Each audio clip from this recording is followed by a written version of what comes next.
Isabelle Vestris, bonsoir. Bonsoir. Rappelez-nous à quel titre que vous êtes ici ce soir et pourquoi vous êtes ici ce soir dans cette maison, ce domaine de Birmingham à Bemahaou. Alors, je suis ici ce soir parce que j'étais en charge de l'organisation aux côtés de Simone et de ses équipes de cette soirée en hommage à Simone et pour présenter son ouvrage. Je suis chargée de projet culture et territoire à la région Guadeloupe et on a voulu, le président Harry Chalus, président de la région Guadeloupe, a souhaité accompagner dans le cadre de notre politique d'aide à l'édition, d'accompagnement de la littérature, la présentation de cet ouvrage. Peut-être ce soir, la légitimité, j'ai envie de dire. En fait, ce soir, je me suis sentie légitime. Parce qu'avant, je faisais des choses pour la culture, pour les artistes, donc j'étais dans mon rôle un peu de militante culturelle. Et là, c'est le fait d'avoir écrit cette histoire, ça m'a mis dans une... c'est comme si j'avais... Pour les gens, elle a fait quelque chose qui est palpable en fait. Et donc je me suis aperçue à quel point l'écriture était importante. Et je crois même que, je vais te faire une confidence Léandre, je crois même que ce soir, j'ai réalisé à quel point la lecture permet aux humains de se croiser et de se connaître. Et moi qui ne suis pas du tout d'un milieu cultivé, je n'ai pratiquement jamais lu. Et l'avoir eu la chance de rencontrer Maryse Condé, j'ai vu ce qu'elle a écrit, enfin très peu, puisqu'elle nous a écrit une pièce de théâtre en fait, qu'on a joué à Firmin Richard. Donc c'est comme si j'avais copié sur elle en fait, c'est-à-dire que c'est la seule auteure que j'ai lue. Donc je ne pouvais parler que comme elle, oui, en fait, dans mon livre. Et donc c'était... vraiment quand Firmin a écrit son livre, avec son livre autobiographique, je me suis dit, c'est bizarre, moi je suis tellement dans l'oralité, je suis une conteuse en fait. Et je me suis dit, mais je raconte ma vie à qui veut l'entendre. Mais pourquoi pas écrire? Et c'est comme ça que... C'est parti. Ben, Simone, nous nous connaissons depuis longtemps, hein. C'est une amie, comme elle m'appelle, ma sista, et qui a osé écrire après un certain temps. Comme on a dit, et comme elle l'a dit elle-même, inspirée par le livre de Firmin et puis aussi celui de Maryse Condé, et qui a écrit sa vie avec ses rebondissements, ses joies, ses peines, voilà. Moi je trouve que c'est super de faire ça, quoi. Et sa présentation a été vraiment une très belle présentation. Très beaucoup aimé les interactions. C'est une femme qui a eu 1000 vies, quoi, en une seule vie. Et voilà, donc très bonne présentation de Laure Carrère, belle interaction entre mouvements musicaux, Simone elle-même, interview, et tout le monde a trouvé que c'était très... Les gens étaient étonnés à Paris quand on a fait la sortie de mon livre. Les gens étaient étonnés de savoir tout ce que j'avais fait sur le plan artistique avant. Et d'ailleurs, il y avait Gérard Davoust au lancement de mon livre à Paris, qui est quand même, bon, déjà directeur de la SACEM d'honneur maintenant, puisqu'il a 87 ans. C'était quand même le directeur de Chapelle Aznavour-Warner, associé bon, le nom m'échappe, il est tard ce soir, de Charles Aznavour, pardon. Et donc, évidemment, mon amie de jeunesse, Eva Joly, qui était là avec son garde du corps. C'était vraiment, voilà, ben ça c'est pris sur le vif, parce que on est en train de faire une interview. Quel bonheur, vraiment, quel bonheur. Jérôme Jean-Charles, bonsoir. Bonsoir. Alors, vous habitez ici au domaine de Birmingham. Effectivement, donc depuis décembre 2023, j'habite les lieux. Ce lieu est hanté? Ah, la grande question. Alors, hanté par qui, par quoi? Ça, c'est la chose que beaucoup de gens veulent savoir. Donc, je pense que tout est dans la tête. Si on a peur, c'est vrai que comme c'est une maison en bois, il y a des craquements, on entend les bruits à l'extérieur, la tôle qui travaille. Donc l'imagination peut vraiment partir très vite et très loin. Et donc voilà, moi la chaleur qu'elle dégage me plaît beaucoup. Et c'est vrai que c'est une maison d'époque et qui a une histoire puisqu'elle date de 1833, donc juste avant l'abolition de l'esclavage. Donc beaucoup de choses ont dû se passer dans les environs. Alors certaines personnes extrasensibles voient même des personnages dans le jardin. Oui, quelqu'un me l'a dit qu'il voyait des choses, mais bon, après c'est chacun. Moi je me sens très bien. Et, vous n'avez aucune vision particulière? Je n'en cherche pas non plus. Vous dormez tranquille? Je dors tranquille depuis. Alors c'est vrai qu'au début il y a une phase d'adaptation. Oui. Parce que c'est une maison vraiment particulière, mais franchement, je suis... Voilà. Et c'est donc cette jeune fille qui a lu mon livre et qui m'a dit des choses où je me suis dit, ça y est, cette fois, pour la première fois de ma vie, je suis légitime. Oui, mais Simone, si elle le dit. Vous avez lu son livre? J'ai lu son livre. Je me permets de dire tu. Oui, pas de souci. Alors, Simone avait tellement Tu peux me dire ton nom? Clara Palmiste. Oui. Simone m'a parlé de son livre et elle avait tellement d'appréhension que je ne comprenais pas. Quand j'ai lu le livre, j'ai terminé de lire le livre et j'ai appelé Simone. Et j'ai dit à Simone, je ne comprends pas. Je ne comprends pas pourquoi tu as eu autant de peur. Le livre est magnifique. C'est-à-dire qu'en fait, comme je disais, dévoiler l'intimité, parler de soi, c'est pas facile. Mais Simone le fait magistralement. Et elle le fait comme un peu Maryse Condé sans phare.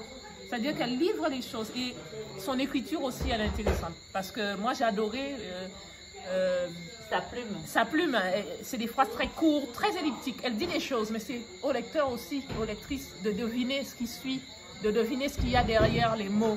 Et ça, je trouve ça magnifique. Pour une jeune qui commence tout de 80 ans et qui a un talent fou. Parce qu'en fait, je crois que... De toute cette jeunesse que je suis, c'est ma nièce. Ah, ta nièce, elle se présente vite fait parce que tu es... Oui, c'est ma nièce. Elle s'appelle Joachim, mais avant elle s'appelle Théophile. Elle vient de se marier. Toutes les deux. Alors, qu'est-ce qui en ressort de cette soirée où il y a énormément de personnalités qui sont présentes ici? Qu'est-ce que vous avez retenu de leur témoignage? Eh bien, je pense que c'était, au-delà de la présentation du livre qui raconte un petit peu la vie de Simone, c'était vraiment un hommage à Simone avec tous ces témoignages de sa générosité, de son amour Teddy Bernadotte a dit que c'était le fil d'Ariane de son livre et je pense que c'est vraiment ce qu'il faut retenir. Tous ces témoignages d'amour, d'amitié qu'on a eu ce soir. Oui. Et bien Simone, en fait, dans ce livre-là, elle révèle ce qu'elle est. Amour, bienveillance, générosité, résilience, même les choses très dures que tu racontes dans on le lit, on sent toutes les sensations, on comprend toutes ces sensations. Mais tu transcendes tout ça. Dans ton livre, tu transcendes tout ça parce que tu as un pas vif qui avance. En fait, c'est parce ce qui est extraordinaire. Quand tu dis que je transcende, je réalise aujourd'hui que j'ai une attitude dans ma vie où je ne sais pas ce que ça veut dire avoir. Oui. J'ai toujours été dans l'être, être. Donc je ne connais pas l'avoir, moi, la possession, l'avoir. Tu vois, on est dans ma maison, bientôt elle s'effondre, je ne vois même pas. Tu vois, je ne suis pas dans l'avoir. Et en écrivant ce livre, et bon, je peux le dire dans cette télévision, quoi, parce que déjà c'est mon ami Léandre qui filme, donc je peux me permettre de dire avec mon ami Léandre qui filme. Je veux dire que le fait que tu aies dit ce que tu m'as dit sur mon livre m'a permis de redescendre. Nous, les artistes, on a besoin de personnes qui nous soutiennent, pour nous permettre de créer et de ne pas avoir ce souci de savoir où est-ce qu'on va travailler. Voilà. Donc franchement, je dis merci à Simone, merci à tous les mécènes. Mécène n'est pas forcément qui donne de l'argent, mais qui aide à la création. Voilà. Il n'y a pas forcément un aspect financier, mais ça peut être un aspect matériel, ou même un soutien moral, c'est bien aussi. Et voilà, donc merci à elle. Et c'est une belle personne, je le redis. Et donc elle le mérite bien. J'ai Marc aussi, mon kiné chéri, qui est là. Donc, Marc, il est venu. Donc, Marc, pareil, mon kiné chéri. fait partie de notre groupe. Et Marc m'a expliqué qu'en fait, il fallait que je descende dans mon corps, et ça, je ne savais pas. Et donc, voilà, c'était un peu... C'est magnifique. Moi, je ressens énormément d'amour, d'énergie. Fabrice aussi, Fabrice. Voilà, Fabrice. Tu peux... Non, parce que Fabrice, c'est mon référent. Fabrice a été mon chef. C'est mon référent. Mais oui, tout ce que je fais, j'appelle Fabrice et je lui demande, et quand il me donne son avis, je sais si c'est ça ou ça. Voilà. Et mon ami Félix, viens. Félix. Voilà. Alors, Félix qui a une dédicace. Félix était avec nous. Félix qui a une dédicace. Félix était avec nous. Voilà, donc Félix, qu'est-ce qu'on peut dire? C'est un combattant de route. Hein. On a créé le club de jazz ensemble. Oui, c'est quelqu'un de... On a fait beaucoup de choses ensemble. De la vieille comme le vieux. Ouais.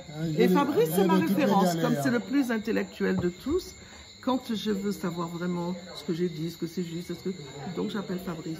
Et à chaque fois, Fabrice me répond et me remet sur un rail. Hein? Jérôme, tu as lu souvent son ouvrage? Ah oui, j'ai lu. C'est un livre qui se lit facilement. J'avais l'impression d'entendre Simone qui me parlait à l'oreille, puisque comme j'ai eu l'occasion de l'écouter pendant des heures avant qu'elle ait le projet même du livre, donc ça m'a permis de l'entendre à nouveau. Et le titre est très évocateur. Je n'habitais pas encore la maison lorsqu'elle a commencé le livre. Et quand elle m'a dit le titre du livre, j'ai dit « Ah ouais, maison hantée, je vais habiter là ». Mais après, comme je disais tout à l'heure, c'est dans la tête. Hein.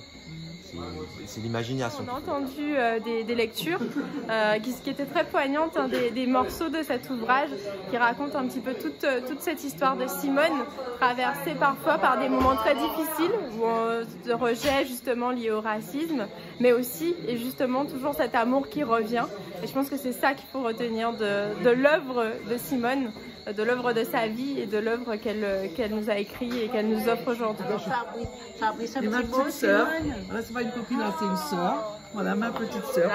Elle fait son travail et moi je fais le mien et on se fait des clins d'œil de temps en temps. Hein? On est des sœurs, des petites guerrières de la lumière. Alors Fabrice, un petit peu. Tu sais bien que tu es trop bien placé pour savoir que moi je suis derrière la caméra. Toujours derrière. Jamais devant. Il est dans l'ombre. Exactement. Mais en tout cas, il est important dans ma vie. Hein, moi, j'aurais encore à revenir vers toi. Oui. Je vais te laisser te reposer un peu. Oui. Mais en tout cas, à 80 ans, tu fais ton premier livre. C'est comme un bilan, non? Ou écoute, un départ? En fait, je raconte ma vie tout le temps. La preuve, vous voyez, toutes ces personnes-là, je les appelle chacun parce que je leur demande leur avis, Félix. Et c'est toujours... j'ai besoin de référents, en fait. Parce que je ne suis pas du même monde.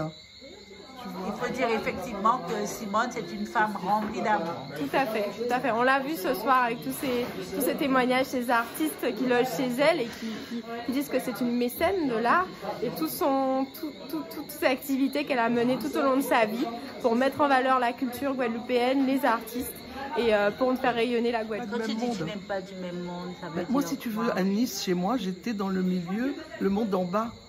Tu vois, donc lire, c'était interdit chez nous. C'est les feignants qui lisent. Mais quand je suis arrivée en Guadeloupe, comme j'étais blanche, donc on m'a mis sur un piédestal et donc je me suis dit, ok, donc on me prend pour une blanche, donc je vais pouvoir entrer dans ce monde d'intellectuels qui est en Guadeloupe que je ne connaissais pas. Il y a une question de racisme dans ce livre ou non? Alors, disons que... Alors, ça ne ressort pas. C'est-à-dire c'est plus des difficultés qu'elle a pu rencontrer. Comme actuellement, il suffit que quelqu'un veuille se créer quelque chose, il peut rencontrer des obstacles. Mais je pense envie de dire que les obstacles sont là pour vraiment tester. Moi, c'est ma vision de la vie, pour vraiment tester si on veut vraiment obtenir la chose. Donc, voilà, il faut mieux le prendre comme ça. Et la notion de racisme, je pense qu'en visio, même à son niveau, lorsqu'elle était en Italie, elle a, du fait qu'elle était différente physiquement, elle a dû faire face aussi à, on va dire, à des mots-clés. À Paris, j'étais dans un grand monde artistique de haut niveau, chez Barclay, mais en Guadeloupe, j'ai rencontré toute une intelligence supérieure. Malheureusement, les Guadeloupéens ne savent pas. Donc moi, en fait, je me suis servi énormément de vous tous. Tu t'es inspiré, nourri. Mais complètement. Voilà. Mais il ne faut pas avoir honte de dire ce qu'on est. Et chacun apprend de l'autre. Et tu vois, Laure disait, je crois que c'est hier que Laure a mis un petit post en disant « Lisons-nous les uns les autres ». Et je me suis dit, voilà une belle façon de changer la parole biblique. Aimons-nous les uns les autres, lisons-nous les uns les autres. Parce qu'on est toujours avec notre masque de carnaval. On ne sait pas ce qu'il y a dans le cœur du Gironde. Il y a que le C'est couteau sel. tu vois. Et c'est là où c'est très important en ce moment de réaliser que j'ai osé dire la vérité. Je suis vraiment ignorante. Et quand les gens, je dis ça, disent « Oh, mais il ne faut pas dire ça. » Mais pourquoi il ne faut pas dire ça? Parce qu'être intellectuel, c'est être intelligent. Ça n'a rien à voir. L'intelligence, c'est l'intelligence du cœur. C'est la seule intelligence. C'est l'intelligence de ma mère qui me disait des choses incroyables pour une petite ignorante qui ne savait ni lire ni écrire. Elle me disait des choses, mais extraordinaires. Et c'est justement dans le monde de la terre, dans le monde paysan, dans ce monde où il y a, quand avec beaucoup de chance, il y a de l'amour, on est dans ce casier, on reste dans notre casier. Mais maintenant, tout le monde veut aller dans le casier de l'autre sans se connaître. Donc, voilà, et nous avons des réalisateurs, des auteurs extraordinaires comme Guy Lafage qui écrit, qui a écrit, moi je le laisse parler lui. Oh, Simone. J'aime bien partager avec mes amis. Simone, aujourd'hui, est-ce que tu te sens toujours une femme blanche? Mais non, parce que... Ah non, elle n'est pas la Firmine, j'allais dire Firmine. Mais moi, je ne me suis jamais sentie une femme blanche, puisque chez moi, on m'appelait Guenon, parce que j'étais comme mon père sicilienne, j'étais bronzée, on était toujours dehors, j'étais bronzée, un gros nez, une grande bouche. Moi, je me suis sentie chez moi que quand je suis arrivée en Guadeloupe. Donc tu es une belle, une grande femme guadeloupéenne. Mais les blancs, je ne les critique pas non plus. Tu vois ce que je veux dire? Parce que le blanc, il est éloigné de l'Afrique, donc il n'a plus cette base pour moi, hein, dans le corps, cette espèce de vérité, vraiment... Enfin, pour moi, je ne connais pas trop l'histoire, mais je pense que c'est ça. On s'est éloigné de l'Afrique et on s'est éclairci. Pour moi, hein, je ne sais pas si c'est vrai, on peut demander à Clara, mais pour moi c'est ça. Ce qui fait que l'un ne reconnaît pas l'autre. Tu vois, et c'est pour ça que le Guadeloupéen qui part en France, qui est élevé en France, quand il revient dans son pays, il ne peut pas vivre parce qu'il ne comprend pas. Donc ça n'a rien à voir avec la couleur. Et c'est pour ça qu'on a créé un mouvement qui s'appelle, d'ailleurs Marc fait partie de ce mouvement, les fourmis bleues, selon le texte de Joby Bernabé. Passager de terre promise, l'heure du départ et tout de suite. Les fourmis bleues sont aux commandes du plus grand vaisseau de l'espoir. Et c'est Félix qui m'a poussé à continuer Tu te rappelles, chez toi, tu m'as dit les fourmis bleues c'est bien, vas-y. Donc j'ai toujours besoin d'avoir mes références hein, pour oser. Voilà. Mais merci Simone. Merci. Merci Léandre. Au revoir. Au revoir. Tiens, Simone. Bye bye. Je sais même pas ce que je dis. C'est le mien, celui-là. Allez, rephoto là. Magnifique. Merci ma chérie. Simone, j'y vais. Ok mon cœur. Je repasse te voir, j'ai chaud. Bisous mes amours. C'est du planteur, c'est quelqu'un qui... Ah ben là, j'aurai encore plus chaud. Bonsoir tout le monde. Bonsoir. Merci Sylvie, à bientôt. Bah écoute, ouais, satisfait, ouais, je pense que les gens sont contents. Donc, oui. L'idée c'est tout ça, hein, au départ. C'est tout ça. Donc, très content, tu t'as assuré, tu m'as fait vibrer. Ah, le seul truc que j'ai pas aimé, on a